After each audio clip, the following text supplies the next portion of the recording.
এখন 1:45 বাজে। আজকের আমার রান্না হয়ে গেছে, আজকের একটু তাড়াতাড়ি রান্না হয়ে গেছে। তো কি কি রান্না করেছি চলো তোমাদেরকে দেখাচ্ছি।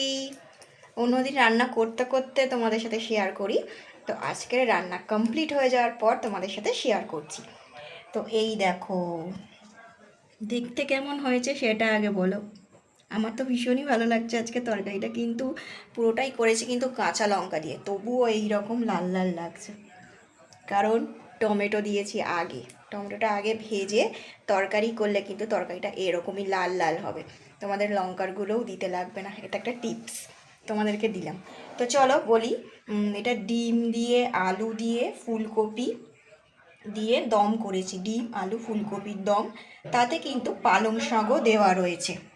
তো অন্য সময় আমি কি করি, ফুলকপি আলু পালং শাক দিয়ে মাছের ঝোল করি কিংবা নিরামিষি তরকারি করি। আজকের কিন্তু ডিম আলু ফুলকপি দিয়ে পালং শাক দিয়ে করেছি। আজকের মাছ করিনি, ডিম দিয়ে করেছি। মাছ দিয়েও পালং শাক দিয়ে করা যায়, আর আবার ডিম দিয়েও করা যায়। এটা আমার মাথা থেকে বেরোলো, আজকের নতুন ধরনের একটা রেসিপি করলাম।